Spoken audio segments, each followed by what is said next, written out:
Good morning, everyone, and welcome to the second day of our conference. I'm James from London Funders, and it's great to see you all today. You're part of a group of over 200 people who are joining us over these 3 days to look at the past, the present, and the future of funding for London's civil society. We hope you'll also join us online and continue the conversation with people who aren't able to be here in person using the hashtag Conference20 on Twitter. Shortly, I'm going to hand over to our fantastic chair for today's session, David Farnsworth.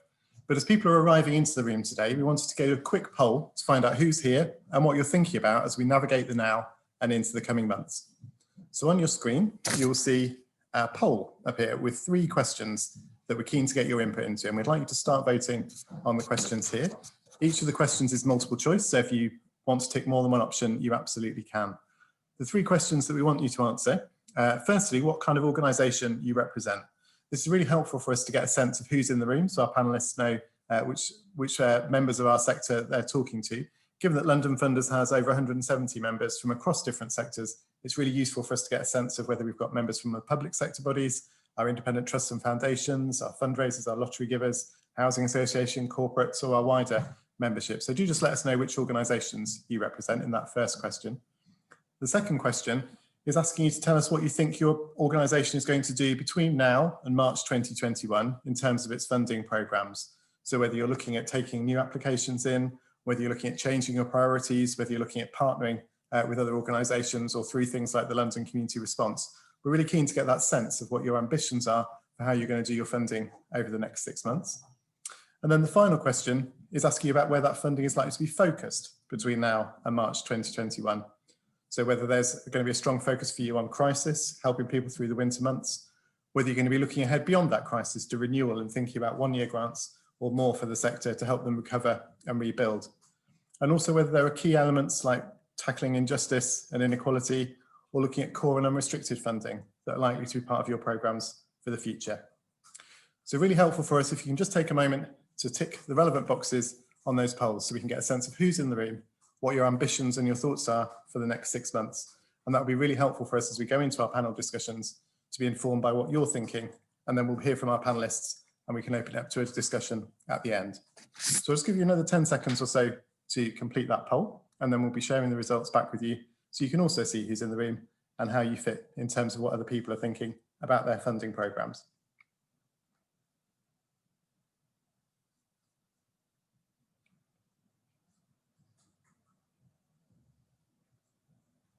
Okay, so we're going to end the polling now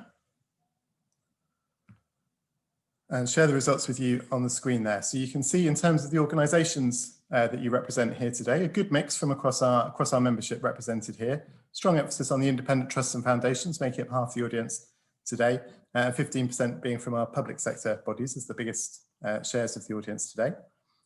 In terms of the approach that your organisation is taking between now and March, a strong emphasis there on pivoting, so changing your priorities or your way of delivering grants to reflect the changing circumstances.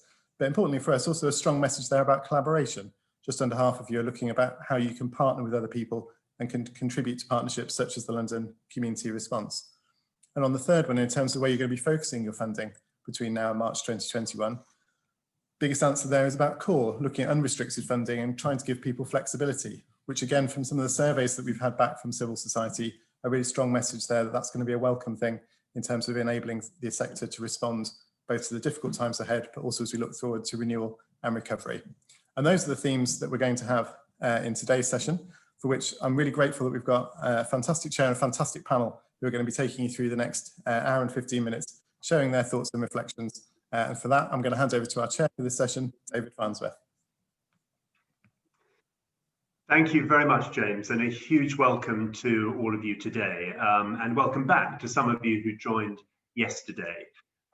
So today is very much about welcome to the present. It's a difficult present that we're all living at the moment, but although some people say it's all that we have, I think the lessons from yesterday, building on the past, thinking about what we're doing now, but having an eye to the future is so important. So I'm really, really pleased to have a really great panel today from different range of experience. You've got their bios in the pack, so I'm not going to give them all long introductions. But just before I come to them, there's just a few housekeeping things just to remind you of. Some of you, I'm sure, are Zoomeisters who understand Zoom really well. Others of you will be Teamsters. So I'm just going to run through a few things for the benefit of us all. In terms of the question side of things, we're going to have the panel speak first and then have a Q&A for the full panel. And do use the Q&A function within Zoom. So put your question in there, or if you see a question that particularly you feel is relevant, you can vote, and the impact of the voting shoves the question up the board, so more chance of it actually being asked and hopefully answered. If there's any information you want to share or links, if you use the chat function, and that's something which then all of the people on the call can benefit from. And as you know, I mean, the chat function can be a really rich source of sharing and collaboration. So Q&A for the questions, chat for any sharing of information. And just a reminder in terms of the hashtag for the conference, if you want to continue the conversation online, and that is hashtag capital C Camference 20. So Camference then 20. So again, encouraging you to get a buzz going in terms of what's happening during the course of today. Okay, so we're going to come on to the speakers now. And as I say, do use that Q&A as we go, and then we can build up a rich source of questions for later on. I'm delighted our first speaker is Tracy.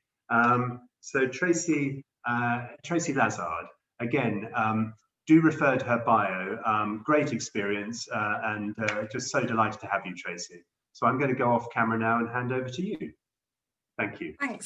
Thanks, David. Really great to be here, albeit virtually. As David said, my name is Tracy Lazard, and I'm the CEO of Inclusion London. I'm just going to attempt to share my screen, so bear with me. Can you see that, everybody? Hopefully you can. So yeah, so Inclusion London is a pan-London disability equality organisation. We're run by and for disabled people, and we provide a range of capacity building support to over 70 local disabled people's organisations in London. And we also do lots of policy and campaigning on disability equality issues. I've titled my presentation COVID and Structural Inequality. And I think one of the key messages that I want to kind of get across today is that the disproportionate impact of COVID on disabled people that I'm going to be talking about is not some kind of natural or inevitable situation, but a direct result of structural inequality. And in that way, it's very much the kind of similar experience as for our BAME communities. So I'm going to talk through some of the kind of experience of structural inequality, kind of a bit of context setting, but presently how it's manifesting itself in the pandemic, and then highlight some key issues and ending with hopefully some useful food for thought for some funders. So, okay. So very starkly, life for the 1.2 million disabled people living in London. And when I mean disabled people, I mean across the whole different range of impairment groups. That's people with learning difficulties, people who experience mental distress, people with a physical impairment, long-term health condition, deaf people, etc. So it's really clear life was getting worse before COVID, and there's a whole mountain of evidence that shows that. That situation is a direct result of structural inequality. And I think the experience for disabled people is one of historic exclusion and discrimination going back decades, if not hundreds of years, coupled with the results of austerity and the really stark rises in poverty and inequality as a result of that austerity. I've got a quote here saying a grave violation of disabled people's rights. And that was the chair of the UN Disability Committee after their 2-year investigation on the impact of welfare reform on disabled people. So disabled people are twice as likely to live in poverty, be unemployed. We experience a whole very complex intermeshed set of barriers and exclusion and poorer outcomes from health, housing, employment, education, you name it. They're all really important issues that we're being disadvantaged in. Hate crime is on the increase.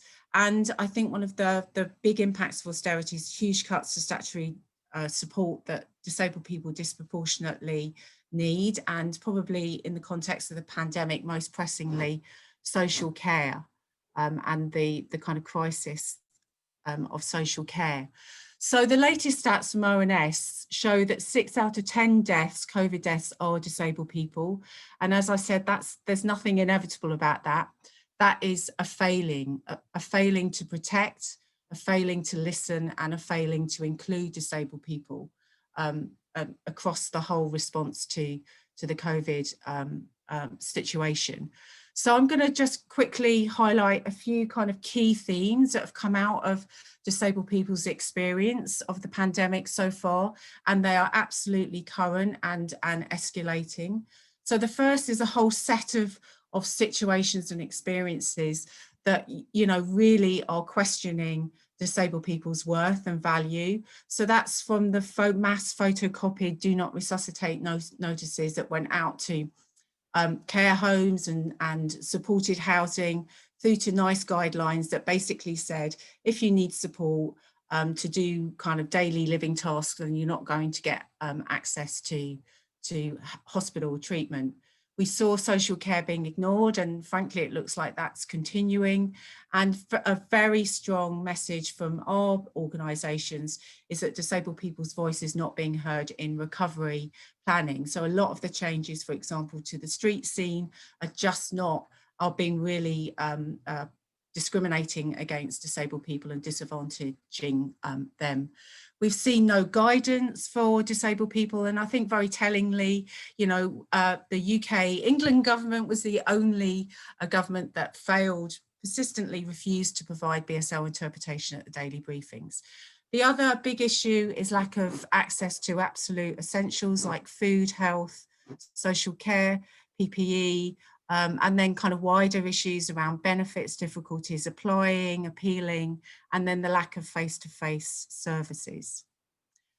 We've also seen the backdrop of erosions of rights. So the Coronavirus Act actually in law enabled local authorities to withdraw social care support. You think it would be the other way around, but that wasn't the case.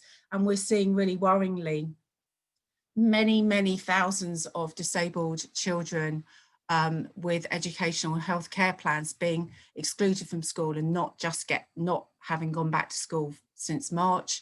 We're seeing isolation, increase in mental distress, and ongoing and increasing issues around shielding, the impact on rights, inclusion, abuse, discrimination, and fears around employment.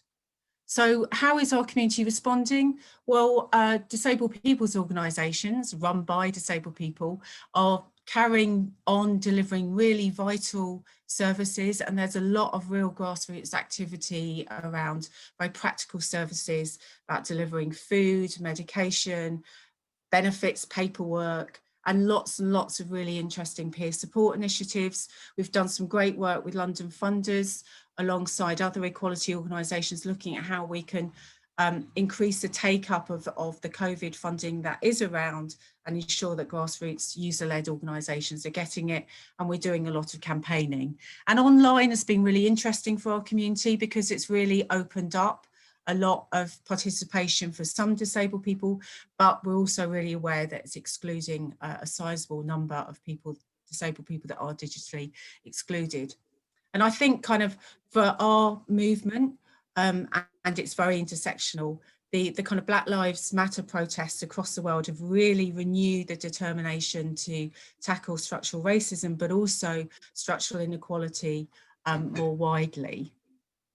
So priority issues for the winter ahead for our community: lockdown, shielding, all of those absolute basic issues around access to health, social care, food and medicine are there and increasing again. Social isolation and loneliness and the mental distress that causes is getting increasingly a top priority. Particularly in London, we've seen huge concern around the changes to the layouts of roads, pavements that were carried out without any consultation with disabled people. And then we have issues around work and employment. Many people working at home, that's just not an accessible environment for them. ongoing failure to produce accessible information and advice, financial hardship, and that exclusion of disabled children from school. For our sector, some priority issues, absolute fear about the funding cliff edge come March 2021, as shared by, not just the voluntary sector, but, real issues around fatigue and sustainability.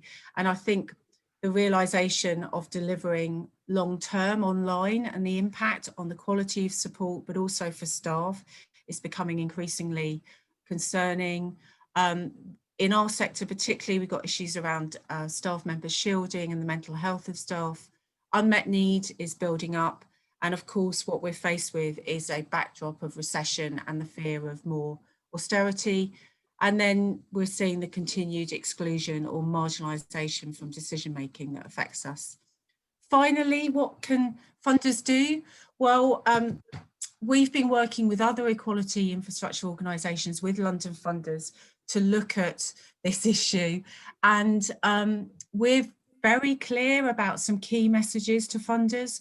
Firstly, that the funding community needs to really recommit to tackling structural inequality in a really explicit way and prioritise this work. And for us, that absolutely means prioritising funding so that it goes to user-led community organisations. It's only communities, marginalised communities, self-organisations that have ever brought about social change in this world. And funders, the best thing they can do is fund that self-organisation. And I think alongside that, that's about building long-term funding relationships, core funding, kind of non-prescriptive funding, and actually work with communities to produce and co-produce funding programs with communities that are experiencing structural inequality. So that's my final thoughts that I'm going to leave you with. Over to you, David. Tracy, thank you so much for that. Really, really helpful. We're going to move straight on to our second speaker, James. Just a reminder to use the Q&A function if there's anything that Tracy said that you'd like to come back to in the panel session. So over to you, James. Thank you, David, and thanks very much for the invitation to speak at this really interesting event. Really looking forward to hearing all the different speakers. So this might be a little bit of a different presentation. I'm not going to use PowerPoint for one, so I'll spare you the sort of 1,000 charts that Resolution Foundation normally does. But basically, with a big economic crisis with the Resolution Foundation, where I work focusing on policies to help people and on low and middle incomes. We've been extremely busy during this crisis. A big crisis means there's a lot of policy out there. So what I'm going to do is just give you where we've got to basically on our view of what's going on. So three things here really. I'm going to start with where I think we've got to with the crisis, focus a bit on particularly on the case of London, and then say something about priorities for policy going forward. So when it comes to the crisis itself, three things really stand out for us at the Resolution Foundation. First, this is the coronavirus crisis has just had a huge impact on the economy. We saw this 20% fall in the size of the economy in the second quarter of this year, and many forecasters have 2020 as the weakest year in over 300 years in terms of really long-term data. And what stands out is just how much the UK has been affected. So UK is one of the most affected countries. So we start from a position where we're facing a really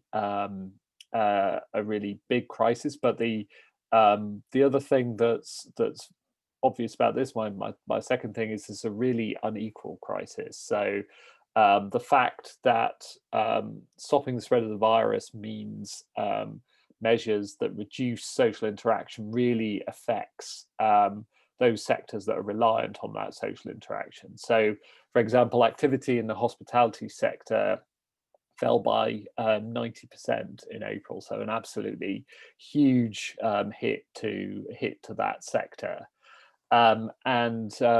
You know, the really hardest hit sectors have been that hospitality sector and other ones reliant on social interaction like non-food retail, and those sectors have accounted for nearly half of workers moving on to the furlough scheme. But the key thing about these sectors is that they tend to be much lower paid than other parts of the economy. So the typical hospitality worker receives a weekly income that's about half of the economy-wide average. So this is a crisis that has really hit the low-paid the hardest. And you know, you might think to yourself, well, I'm not seeing that in the data so far, and that is because of the impact of the government's job retention scheme, which has really so far masked what's happening in the labour market in terms of a big rise in unemployment. But with that scheme coming to an end this month, the big risk here is that we start to see more people moving into unemployment. And here the Office for Budget Responsibility say the rise in unemployment could be as large as 4 million. So you know, that would take us to 1980s levels of unemployment. So really worrying times at the moment. And I guess my third thing is about the geography of this. Although almost all parts of the UK have been hit hard by the coronavirus crisis, the biggest hit has been to cities, where people have stopped going into cities for work, and that's had a broader effect on businesses. And for London, you know, this impact has been really large, where given the size of the service sector. So if you look at Google mobility statistics, has been a key way of monitoring what's going on in real time. Those have been down more in London than elsewhere, and we've seen more London workers on the job retention scheme and larger falls in unemployment than in other parts of the country. And if you look at benefit claimants across the country, the largest rises have been not only in London but also in the neighbouring towns that are also reliant on airports. I'm thinking of places like Luton, Slough, Crawley. So the London economy has been particularly badly hit. So what does all this mean for policy? Well, so far we've seen unprecedented support. So this morning's public sector finance data showed that we're heading for a 400 billion deficit, which would be unprecedented in peacetime for this year. And the government, particularly the schemes that were put in place towards the start of the crisis, where I'm thinking the job retention scheme and the firm support schemes, that seem to have done a good job, both in terms of shielding the impact in the labour market and helping firms through that. But after a strong bounce back over the summer, the economy has been clear signs of slowing, particularly with the re-emergence of the virus, and the government really need to change tack now. That's the big thing for us at the Resolution Foundation, and the concern here is that with still something like 2.5 million people using the job retention scheme, that scheme coming to an end, we could see a really large rise in unemployment. And what makes us worry worse is that the new scheme, the job support scheme, provides less support and provides little incentives for firms to keep workers on. So that's the big near-term policy issue, trying to make sure that the government is focused on trying to support jobs. Despite all this gloom, I'm an optimist, I would say. So compared to where we were 6 months or so ago, I'd say I'm more optimistic that there's an end in sight to this virus, with signs that a vaccine is coming. and at some point next year, both in terms of the news flow from the scientists and in terms of expectations of when a virus might appear. So all this means the government can and should support the economy in the meantime and support those struggling sectors and parts of the country that have been hardest hit. So let me leave it there and hand back to you, David. James, thank you so much. Some eye-watering figures there, and the inequality that is running right through the impacts of the health emergency, very stark. I'm now coming to our third speaker, Shah, who's based at Toynbee Hall. And again, just to remind people some of you have started doing it, but to put questions in the Q&A box so that we've got a rich source for the panel. Over to you, Shah. Thank you, David. Hi, my name is Shah. I'm Head of Research and Policy at Toynbee Hall. Today, I will share with you our research and participatory influencing work on the impact of COVID-19 on the vulnerable communities. I will share my screen. Yeah, okay. So I will go through in terms of giving you an introduction and to explore the issues and solutions identified throughout our work and also our policy influencing, and end it with some reflection and questions. So Toynbee Hall is a charity in East London. For the last 4 years, we have been using participatory action research in our research and policy work. That means we are recruiting and training and supporting community members as researchers, and we support them to design, to conduct, to analyze research, and also to support them to take part in participatory influencing. From the last few projects, so far we have over 40 active members who are our community researchers. So during the COVID period, we have been doing a project, they call it Pandemic Stories, on the impact of COVID on vulnerable communities, and specifically in terms of people in low income, disability and VME communities.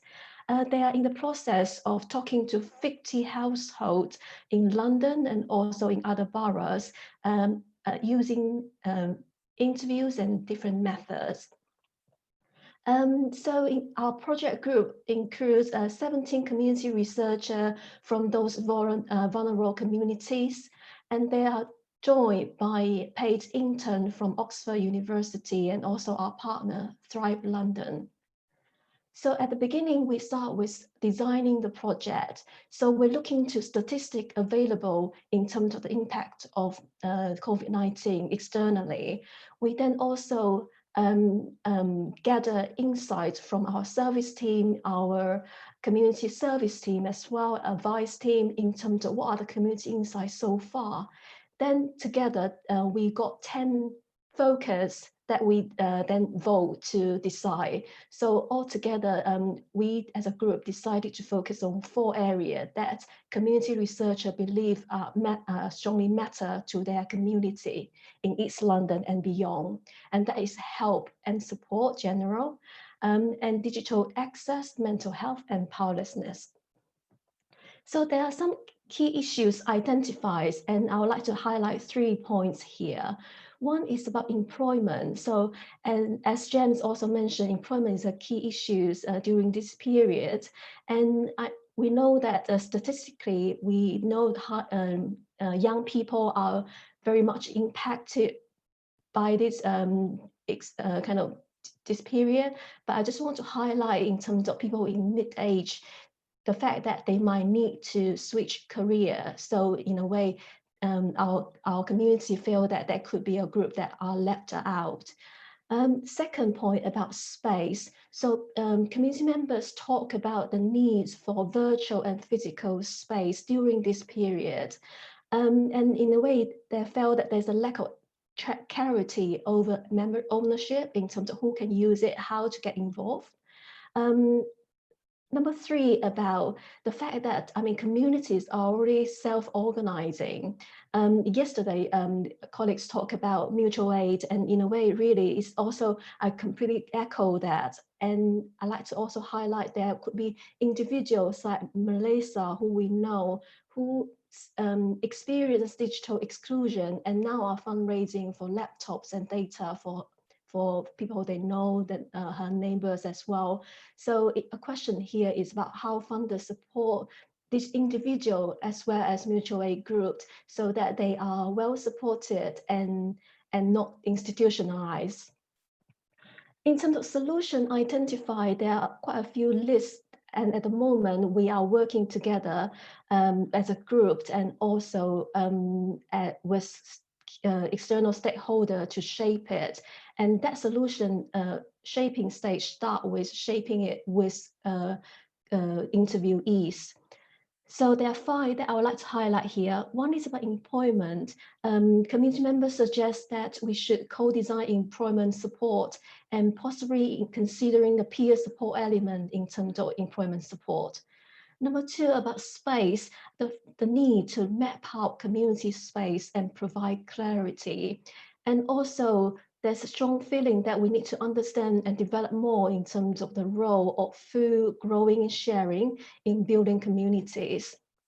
Number 3, we need to support active citizenship at neighborhood level. So support business, housing association, and community to come up with solution at that level. Number 4, digital exclusion. The community member have identified that the need for that joined up approach. So for example, housing association could provide low cost or free Wi-Fi, while data sharing can happen between neighbors.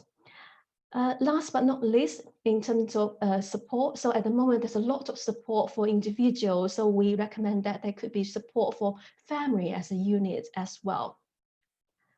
So based on those recommendations, we have doing some policy influencing involved, and in a way is our community researcher actively taking part. We regularly update GLA in terms of their community insight. Our insights also inform the London Recovery Board missions work. We have also submitted a response to the Women's and Equalities Committee, and also we joint host an event on tackling health inequality that attract over 1,300 people in London and across the world. So some reflection in terms of our work here.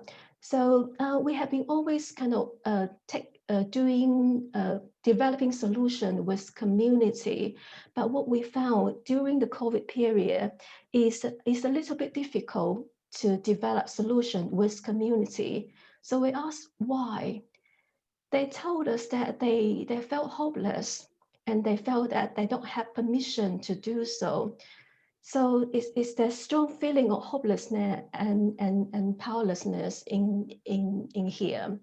But meanwhile, communities have been telling us that it's actually perfect time to reflect and learn, to educate themselves. And because some of them are actually not working as well. So they like to discuss issue or something in the community. So there are some positivity here. So my last point, so is a question for us, is about how we can collaborate to encourage co-production with community. We're doing quite a lot, especially before COVID. So how do we do more on this?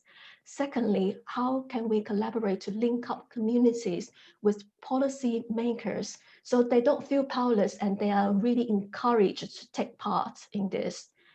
And number 3, how can funders get involved in the delivery of projects? Because funder, you have a lot of knowledge on those subjects, so you could support project even more. So by working together, I'm sure we can make give the community a real buzz. That's all from me. Thank you. Shah, thank you so much. So important hearing community at the heart of so much of that presentation. And we know that both some of the issues and solutions absolutely lie there. I'm now just going to give you one final reminder on the Q&A side of things. I can see people are putting things in that box. Remember, those of you that don't have a question but who want to vote on which questions to ask, please do so. And then just final reminder on the chat for information to share. And again, I can see a lot of you are doing that, so thank you. Anyway, on to our final speaker before we open to the panel discussion. Really big welcome to Adila Worley. Again, no introduction needed. Her bio is there for you all to see. But over to you, Adila.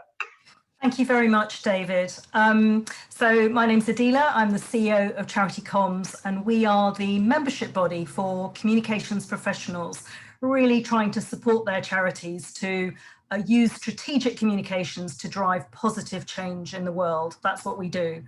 So I'm not going to use slides. I'm going to talk as well. I hope that's okay. I'm going to cover how the COVID-19 pandemic has impacted our members and the wider charity sector. I'm going to talk about some hopes and opportunities for the future, and also stimulate some thoughts about the role of funders going forward. So to start off, I think it feels like we've been through a phased experience since March. It's a bit like the grieving for our old way of life. And it's certainly been the case for Charity Comms members, whom we've been taking regular soundings from. So the first phase, I suppose I would characterize as emergency response, all hands on deck, rapid change to almost everything that we do and how we do it as well.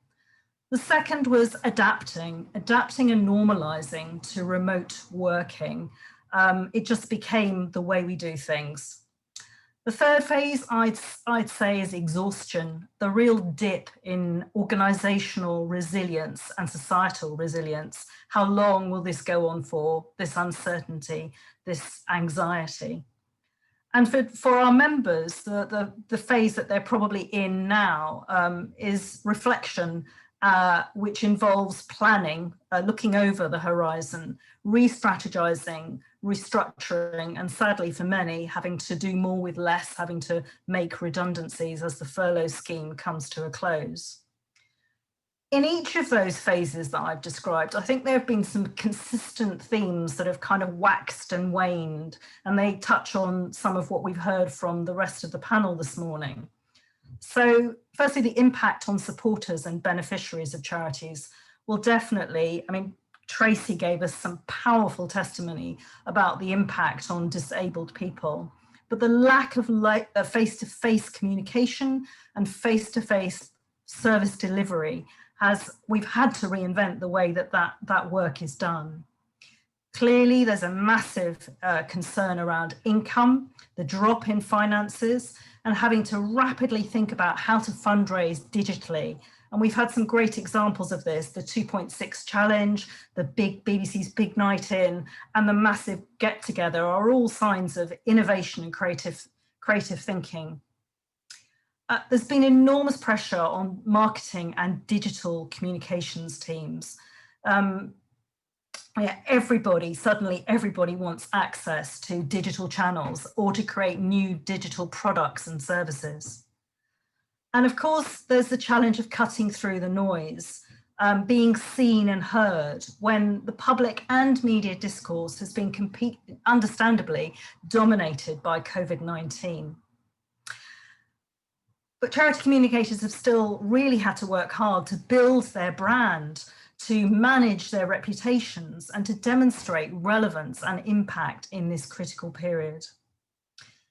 And I can't not mention the impact of working remotely on mental health and well-being, balancing home and work life, having to homeschool our children, not being able to go on proper holidays, permeable days with seemingly no formal beginning or end, and keeping in touch with furloughed staff, keeping up morale and learning to do more with less. And I think we'd all agree, I hope, that charities have really stepped up to the plate. They challenged themselves to focus their efforts on the people they're really there for and to do their work in efficient and impactful ways. And I think partnership is something that all our panel have talked about. That collaboration with others has been critical and really, really positive to see. But I wanted to say a little bit about the sector itself, about brand charity. Have we succeeded in championing the valuable role that we play in civil society? I think it's fair to say that we went into the pandemic on the back foot. We knew that public trust and understanding was volatile. There's certainly been a gap in understanding in government about the role and the breadth and depth of what we do. And often hostile media who are all too quick to criticise rather than champion the really important and good work and the risk to that work that there is. And we know that we have to turn this around. And so the sector itself had an emergency response, and under the banner of #EverydayCounts, we successfully secured a significant and very welcome financial package of £75 million for frontline charities coping with the COVID-19 response.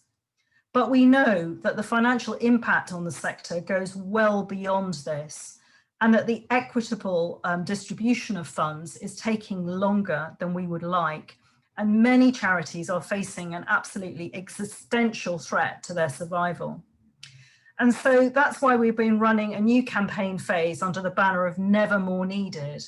And the idea behind this is to throw a spotlight on the invaluable role that charities play and voluntary organisations play, and to give their beneficiaries and their supporters a voice to carry that message into the corridors of power to make the case for continuing support. Because we're not only vital in the crisis, but we're vital partners in building back better for the future. We're part of that solution. And that work has been supported by the Lloyds Bank Foundation, who saw the need for this work and have given us generously a one-off grant, which was very, very welcome. So looking forward to the next 6 months, there's no going back, I think. Charities desperately need help to bridge the digital divide and to help them speed up and open up to new audiences and new beneficiaries and their existing ones, and indeed to fundraise effectively and respond to the increased need for their services.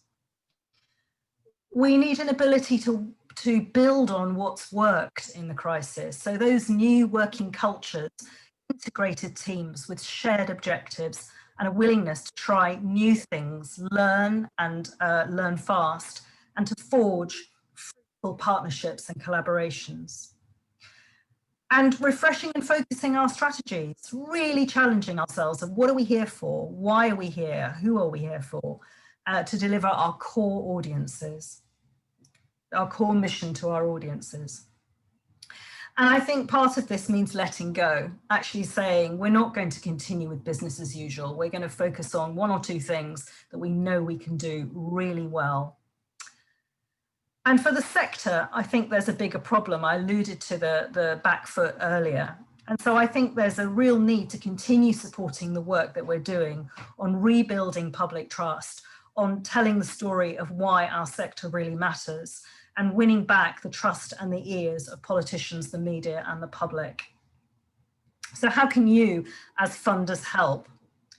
Well, I know that London Funders Forum has taken a really brilliant leadership role, putting out more flexible commitment to people seeking funding, and running a pooled fund, bringing together 50 funders and distributing more than £22 million. It's been brilliant to see, so I'd urge you to continue to provide that support. Lots of my fellow panelists have talked about flexibility and making it straightforward to apply for grant funding. I think also providing a human face, a partner to co-create work with, and being prepared to look not just at programme delivery, but at core costs, helping to build internal capacity and resilience to excel as organisations. And so many charities behind the digital curve, and they simply don't have the skills and the resources to shift and adapt. And please don't forget the infrastructure bodies. We need support too.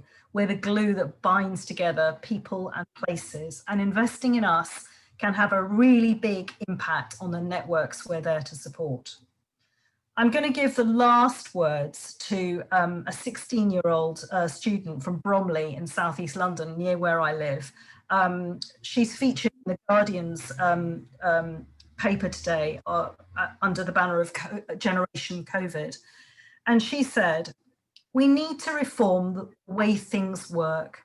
The pandemic has really opened some people's eyes and shone a light showing that we have to change. We need a new way forward and create a better and more sustainable world for everyone." That's it from me, David. Thank you. Adila, thank you so much. And so much of that is resonant with so many of us, and powerful final words. So now, in terms of, again, back to that Q&A box, do put questions in there, do vote on the questions. But I'm going to ask all of the panel members now to come on camera so we can actually have the proper impression of a virtual panel. And then what I'm going to be doing is lifting off from the top the questions that have the most votes. But it's a dynamic tile, so you can add to those as we go. Okay, so we're going to kick off with the first question, which has 10 votes. And it's not specifically directed at any of you panel members, so do, if you've got something to say, do come in. So the first question is, if we're about to have the highest level of unemployment since the 1980s, how can funders help in the medium term over the winter with social distancing impacts, etc.? So it's a question to anyone who wants to come in there from the panel, but given the highest level of unemployment, how can funders help in the medium term? Any willing panel member who wants to come in to get us going?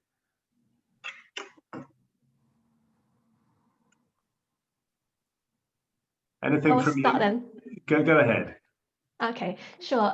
So based on our discussion with community and a community researcher, they talk a lot about employment. So, so we would suggest that first of all, co-design the support for community in terms of employment, and especially people were talking about, for example, BME community that actually like to develop their career in terms of health, and there's a demand in the health sector as well. So that's a good to kind of link up in terms of the demand and people's interests. And also we talk about peer support. So linking up people who are working and who are not working. So share the experience and to a bit of skill training as well. That was recommended by the community members that we talked to. Sure, thank you. Is there anyone else in the panel? James, if you want to come in, and Tracy, you've got your hand up. Tracy, why don't you come in first, and then James? I think it's more of a kind of cross-cutting approach, that I think the importance of peer support is just absolutely critical. So I think funders funding that grassroots, you know, community-based peer support is absolutely going to be critical, both to support people who've become unemployed, but also who have been unemployed before. So yeah, and there's a lot of great work happening out there on the ground, and I think it's very much about getting down and working with those grassroots organisations to understand what they need to make that peer support as inclusive as possible. Yeah, no, thank you, Tracy. James, did you want to come in? Yeah, just briefly, I guess the big thing for me from the work we've done, the Resolution Foundation, is we just haven't really seen the impacts of the coronavirus crisis in the labour market really yet, because of all the government support that's been in there, and with that being withdrawn and potentially unemployment rising, I think this is going to show up all across the board. So it's going to show up in terms of people getting into financial difficulty, people needing to access basic services, different groups, particularly vulnerable groups, being hardest hit by all this. On our side, in terms of thinking about the work that research institutes like the Resolution Foundation can do, it'll be really crucial for us to be looking at what's happening to the economy, who's hitting hardest and who's being hit hardest, and really responding to that in a very timely way, and pushing people, the government, policymakers to do more to respond to it. So, you know, there's been a lot going on, obviously, in the crisis so far, but I think, you know, potentially as we come into the new year, there'll be a lot more for all of us to do as a sector. No, James, thank you. And just a reminder to panelists, we've got product placement mugs here that we're meant to be brandishing, so just do sip away. Okay, so the next question, actually directed to you, Tracy, in the first instance. Others can pitch in, but so are there any particular messages that you're receiving from disabled people, from Black and minority ethnic communities in terms of their needs and concerns?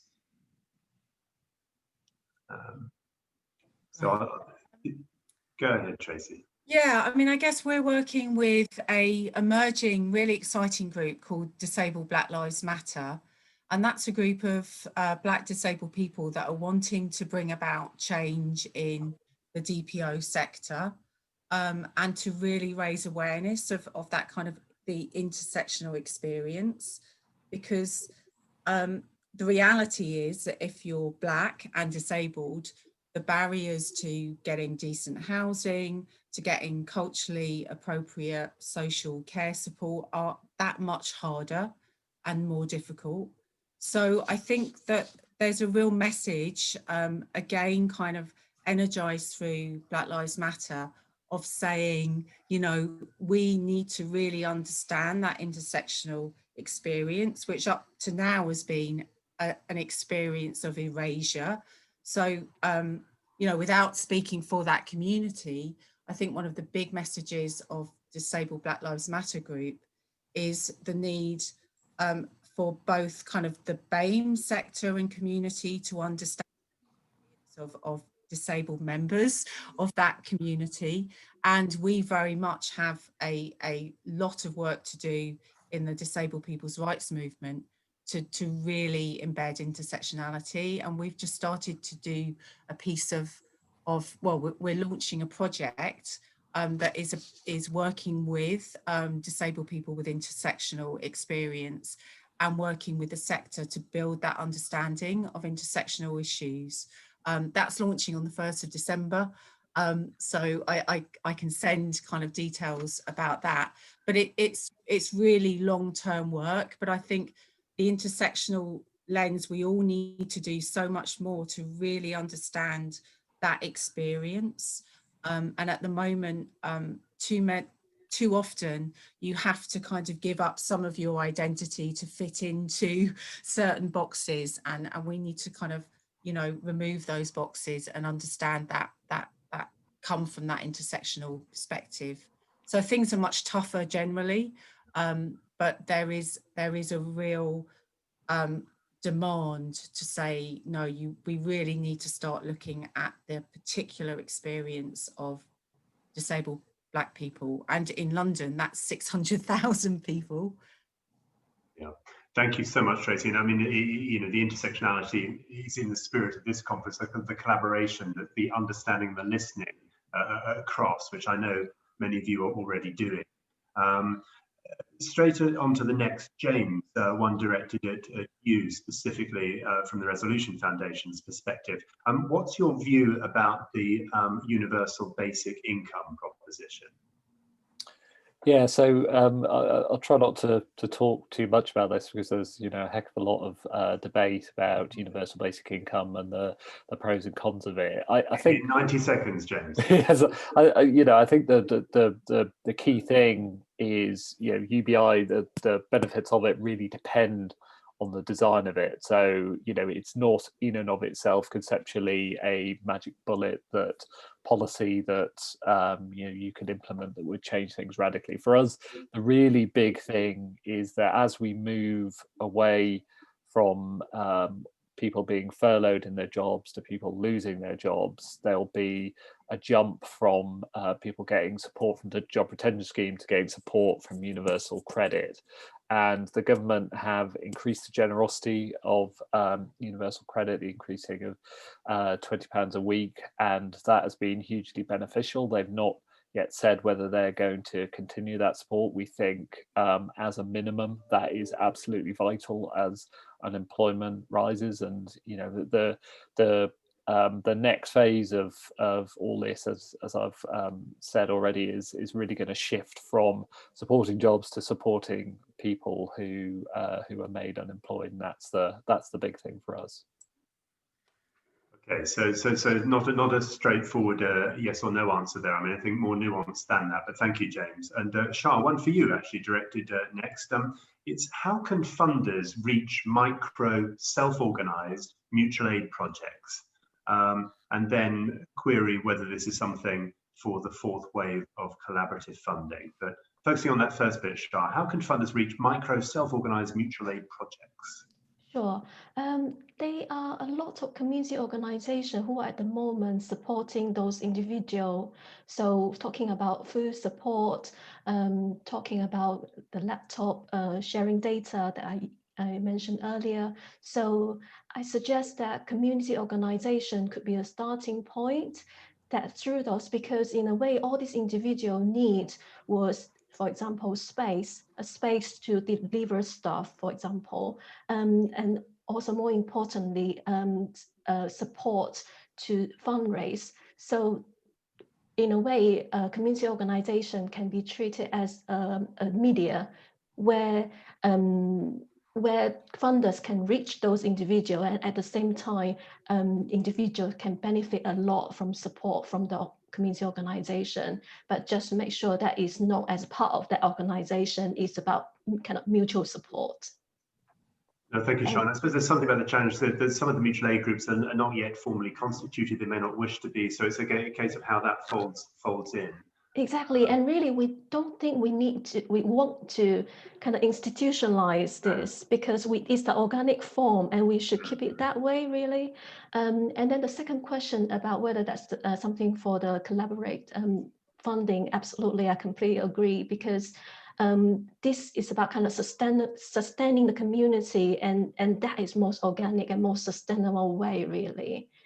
Yeah. So yeah, thank you. Thank you, Shah. And the next one, how should we adapt our main grants programs as funders to be more relevant to the needs of communities now, rather than go back to how we normally administer funds? So it's a question to anyone who wants to contribute, but any advice for funders about how to focus on the present, focus on the now needs of communities, rather than that kind of gravitational pull back to how we used to do things?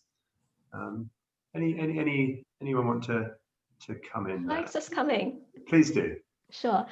So a suggestion maybe is about not to be too prescriptive.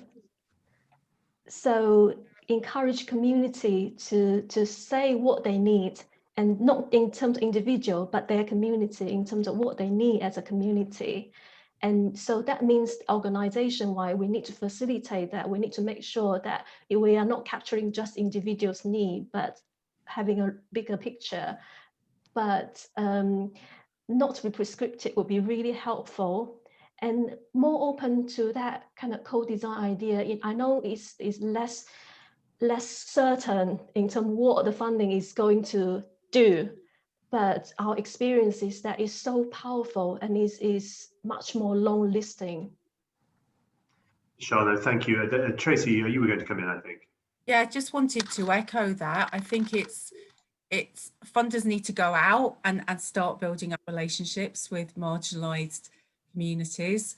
And I think that approach is recognising that the expertise and the engine of bringing about social change lies with those organisations. And it's about how can we provide long-term investment that is much less prescriptive, is more about recognising that expertise and saying, go away and do what you need to do with that money. I'm not saying forget quality assurance and monitoring and evaluation, but to do it in a way that's kind of respectful and recognises that expertise. I think there's been some really interesting pieces of work that we've done with London Funders as an equalities infrastructure organisation, kind of actively going out and contacting our groups that are most marginalised and supporting them to make applications and kind of playing that mediating role. Huge things to do to really make the actual application process much more accessible, which you can do through kind of co-produced design. But things like, do you really need a written application form? Can people not, you know, post a video of why they want some money, and just keep making the process as simple as possible? No, that's some really helpful sort of both principles but practical things as well. Again, a question to the whole panel, focusing on the digital divide that we've touched on a few occasions. So the question is, grants to purchase new laptops, etc., only scratch the surface. We can't do anything to improve the IT infrastructure, but how do we plug people into it in a way that's accessible? So I guess it's the question about, you know, really getting that connection between people who are digitally excluded, plugging into the infrastructure that exists. And just to ride a few, Tracy, specifically, which we can come to, is how can we better support adaptive technology? So anyone have any thoughts on that? Adila, kick off with you. So we did quite a lot of sort of dipping in listening exercises, and with our members about digital needs. Well, digital needs emerge from those pieces of listening, and we did that in collaboration with people like the Media Trust, who I think might be on this at this event as well, and also the Small Charities Coalition, really trying to hear what their members were struggling with and how we could support them with resources and training and tools, and marrying them up to people who do have those resources and can share them. So taking them on that digital maturity journey together.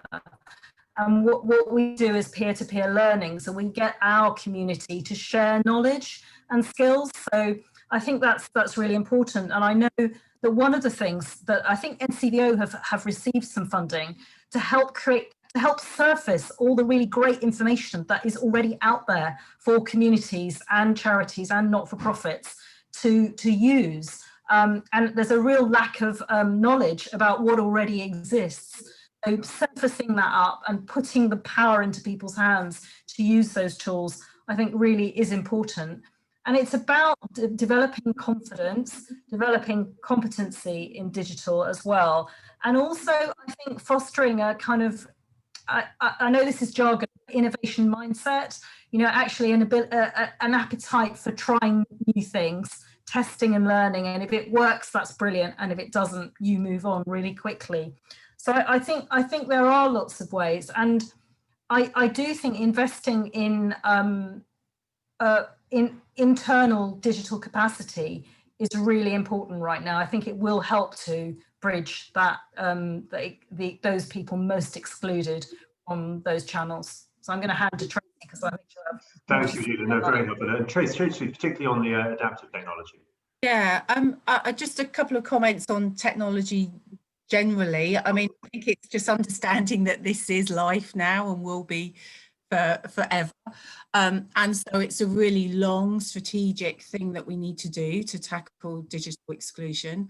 I know that our organisations that we work with are doing that combination of actually getting that kit to individual disabled people, but then also providing that kind of one-to-one peer training and support to actually show people how to use it, and then create those opportunities for it to be used, because we all know that you can learn something, but if you then don't actually have a reason to use it, you forget it. So I think it's that kind of really basic work, just working with people one-to-one and in peer groups to really start to kind of just get that as part of people's daily life. I mean, in terms of adaptive technology, it's brilliant. And, you know, the latest, we've just moved to Office 365. And rather than for me needing specialist voice software, I can just get that now off the standard kind of Microsoft stuff. So that's great. But again, that needs people need to know about it and then need to know how to use it. But it's hugely important and got potentially kind of really positive consequences. There is a feeling amongst our community, though, that a lot of technology is being used in quite sinister ways. So, for example, rather than actually getting support workers and PAs to provide support, people are getting cameras set up in their houses as a kind of alternative to actual real support. So there's quite a suspicion at that kind of branch of technology that is effectively trying to substitute for human support and interaction, and we really need to guard against that use. No, it's an important, very important note of caution there, but in terms of what was already there and servicing that and communicating it. So do use the chat function if there are things that you're aware of that you think would be helpful to share. So at London Funders, we have members from different sectors, you know, the independent trust and foundation sector, local authorities and private sector. So the next question actually speaks to that, drawing off Shah's note on collaboration, use of the tech. The question's just disappeared on my screen, so I'll try and remember it. How could we better use the voice of business, who seem to be more loudly heard by government than the charity sector, using our collaborative mechanisms? Is this something we should do? And if so, how could we do it? So it's thinking a panel about that cross-sectoral piece, recognizing that perhaps in some quarters with the government, the business voice is perhaps more heard, and how one might lever that for the benefit of civil society. Anyone have any? David, can I come in? Please do. Sure. So it will also tie into kind of adding to the contribution to the last question as well. So our community researcher suggests that kind of combined approach where data skills can be shared among neighbors, but there's a role where business and other sector can play in terms of data, because data poverty is also an issue. So we can't resolve that, and then digital exclusion will still exist. So, for example, there could be a strategy between Ofcom, for example, Ofcom and some business who can provide those data equipment, and also based on the housing approach where housing association can also take part. There is already some initiative in terms of data sharing in local area, but it's not London-wide, so it's worth exploring that. Thank you, Shah.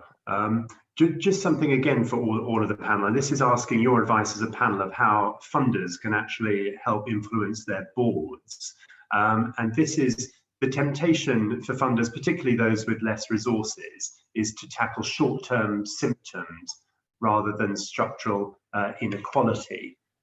So how might funders perhaps educate and influence their boards about the importance of the latter, the structural piece? Any words of wisdom in terms of how to? Yes, Adila. Actually, it's not that I'm not responding to the last question. It's the one before about business. Go ahead, Adila, then we can pivot to the other. No problem. Okay. So I just noticed Third Sector run a story this morning, which the headline is that majority of corporate partners expect to increase investment medium term with working with their charity partners, and that's a really, really positive initiative, because those corporate charity partnerships are so powerful. I know that they tend to be for the bigger charities, but there are community partnerships as well, and I think it's heartening to see that. I think the other thing for the not-for-profit sector is to try and make the links to those sectors who have seemed to be very successful in getting their message out through the media and to government. So the arts sector and the leisure sector, many charities are actually the people delivering arts into their communities, delivering leisure activities for young people. So actually making those connections, because in a sense, we don't want that to be invisible. We want people to understand that those services, those sectors are intricately interconnected with the voluntary sector. So I think making those connections is very, very important as well.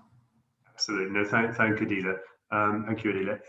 Any other thoughts, Tracy? Yeah, just to kind of respond to the funders question. I mean, I think I'm not convinced at all that short-term kind of tackling the symptoms or kind of superficially work is any cheaper than tackling and doing deep work. So I think that's really suspect, that kind of assumption. And I think it's about really understanding structural inequality and understanding that you're not going to solve the symptoms unless you tackle those root causes. And I think I know that we've produced a kind of paper for London funders that tries to kind of put a call out to funders to go beyond that kind of equality of opportunity approach, where it's just making sure that everybody theoretically has an opportunity to apply to this funder and make an application. And I think if you understand that our society is built upon the discrimination of certain groups, you need to then actively go out and explicitly work with those communities in a proactive way. And that's the kind of thinking behind our call to prioritise user-led organisations from those communities and just start doing long-term work. And I'm not convinced it's necessarily any more expensive either, actually. But that, yeah, it's understanding that it will just be business as usual until we do be much more active about tackling structural inequality. No, that's really helpful, Tracy. And we just got time for a couple more. So the top at the moment is actually, there's a particular question around the model of social care funding. So it's for any member of the panel. And the question is this now a time for funders to back a preferred formula and model of social care funding? And if so, excuse me, which one would the panel champion?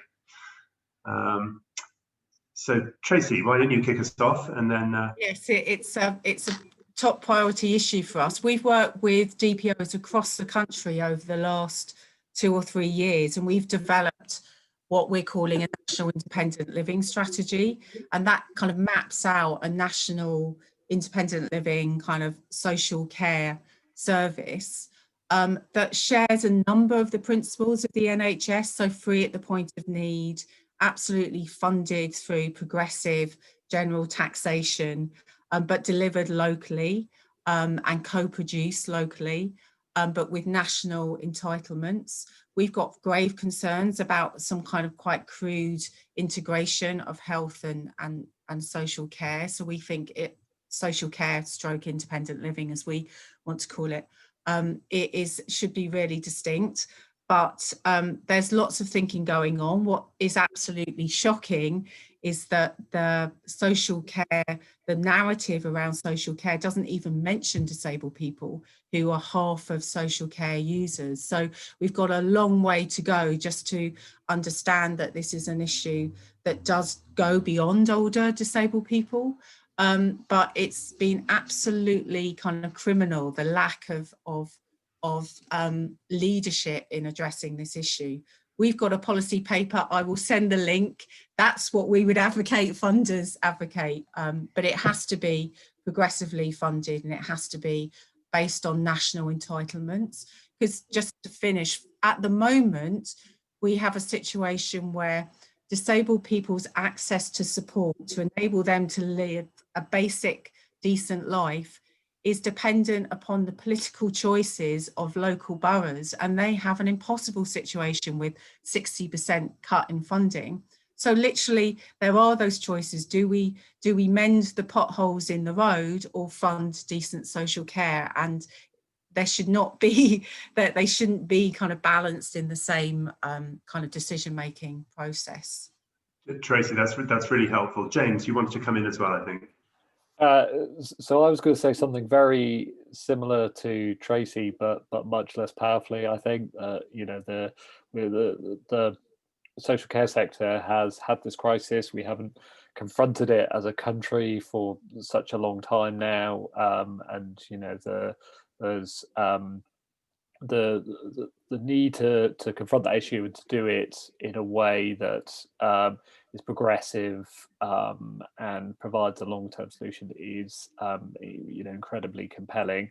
I think the thing I would add to that is basically the context of the crisis itself. So what we have is you know, a lot of people potentially becoming unemployed from sectors that are focused on services, basically in-person services, and the combination of that with the the need to provide more jobs, you know, makes a really strong case, I think, for the government to do more to seize the moment, as it were, and push for an expansion in how much social carers are paid, how many they're employed, and this is a key issue on welfare grounds and incredibly important, as Tracy was saying, but it's also potentially a really powerful policy the government can put in place for the recession that we're facing.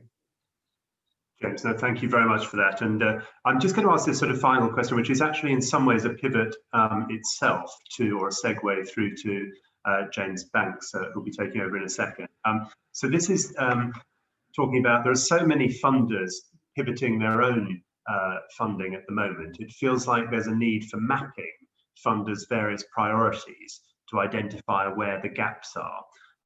Should funders' collaboration go beyond just pooling funding, but also identify who's providing emergency short-term funding, who can support with the longer-term renewal and future-proofing, etc. So I think I've got a few nods from the panel members. So I don't know, Adila, did you want to just, you can be a one-word answer, or it could be a couple of sentences, but not too long from anyone, please. My response would be, that sounds like a no-brainer. It sounds like a brilliant idea to do. Excellent. I'm going for a full clean sweep on the panel here. Anyone else want to come in? Tracy, you're just on mute. I'm not sure whether. I was just going to say ditto. Totally agree. Okay, well, so universal nods are good to have consensus at a panel at the end of the session. I just wanted to thank all of the panel members, some really rich stuff there. I'm not going to attempt to summarize, because helpfully with the electronics, we've both got recordings, chats, Q&A records or whatever, and this will be distilled into a helpful format. But huge thank you to you all. Thank you so much for all of you who've asked such great questions, who've navigated the voting function. Yes, I think perhaps to our audience, we should raise a cheers on the London Funders mugs. Thank you, everybody. And then I'll now hand back to James Banks as Chief Executive of London Funders. Thank you all. Brilliant. Thank you so much, David, and thank you, everyone, partly for the product placements there with the London Funders mugs, which is very impressive, but more importantly, I think, for a really rich conversation. There's some really powerful and important insights from all of you, from different sectors, from different communities, which will really help us, I think, frame our thoughts as we look ahead to a second wave of COVID-19, to a fourth wave of the London community response, but also as we look ahead to our conference session tomorrow, looking at the future and the longer term of funding in London. To help us with some of that thinking, we've got one more poll that we're going to ask you to complete before we let you get on with your days. And this is reflections on the day that you've just, or the experience you just had on that session, and what that's prompted in your mind. So 2 questions that we'd like you to answer for us today. The first one is asking you what you're going to do as a result of today's discussions. And the second one is asking what you'd like us to do at London Funders to support you in the work ahead. So the first one, what are you going to do as a result of today's discussions, whether you're going to share things back with your team, whether you're going to do a bit more reading and research on the issues that are raised, whether you're going to get involved in some of the discussions that we're going to have on this, whether you've got actions that you can already see that you can take in your work and in your funding to try and strengthen the work that we do with our communities, or indeed whether you're going to wait and see what we say at tomorrow's conference session before making those final decisions. And then in terms of what London Funders can do to support you, we've put our 4 sort of keywords there in terms of convening, connecting, contributing and cooperating. So are there sessions that you would like us to do that will bring you together to discuss with colleagues about how we can build from these discussions? Are there pieces of work that we can do to connect you on areas of interest or action together? Are there opportunities for us to represent you more effectively in policy spaces or in strategic discussions? And finally, would you like us to strengthen even more the work we do around collaboration through the London Community Response or in some of the broader work we do to enable funder cooperation? So we'll just let you spend a few more seconds voting on that, just to let us know what plans you have as a result of what you've heard in today's session, and also help us at London Funders to think both about what we do right now to support you, but also as we go through a process over the coming year of refining and relaunching our strategy to think about what role we have in supporting you and the wider funding community to come together and help meet the needs of Londoners that our panel have so expertly presented to us today and through the work that they do in communities throughout the years. How can we really build on that for the future? So thank you for taking the time to complete those poll questions. I'm going to end the polling now and show you the results of those. So it's really good for us, I think, to see that lots of you are going to be coming back tomorrow to look at how you can reflect on these discussions in the round. So taking what we heard yesterday in terms of the past, taking what we've got today in terms of the present, and then the discussions that we have tomorrow on the future, so we get a really strong sense about how we can work together and act for the best needs of our communities. And in terms of what you'd like us to do to support you, good to see a mix there across the different areas, because I think that reflects the depth of the work that we do as the London Funders team, but really helpful for us to see there's opportunities there for us to link you more effectively together so that you can act together. So do get in touch with us if there's particular thoughts you have about groups you'd like us to facilitate or issues you'd like to work on, that we can then connect you to other funders in the membership to do that. I'll stop sharing the poll results, and I'll just thank you for joining us today for the conference. It's been really important to have you involved in the discussion today, but we're also really keen to hear from you online as well. So do continue to use the Conference20 hashtag on Twitter. You'll also see more content from us appearing later on this afternoon. And we've got a new dedicated YouTube channel where you'll see a recording of today's session as well. So if you want to share that with any of your colleagues, please do. We've also got tomorrow's session. So again, share the Eventbrite link with your colleagues if they're not registered, if they'd like to be part of the discussion and be part of the opportunity to ask questions to our expert panel tomorrow, where you'll be hearing from the Deputy Mayor for Social Integration, Social Mobility and Community Engagement, Centre for London, the New Economics Foundation, the National Lottery Community Fund, and London Councils. So another really good cross-sector panel there, thinking about the issues that we're going to face as a city in the years to come. For now, thank you to all of you for joining us today. Thank you to David, Tracy, Shah, James and Adila for such a fantastic contribution to our discussions. Enjoy the rest of your day, and we look forward to seeing you tomorrow for the final session of Conference20. Bye for now.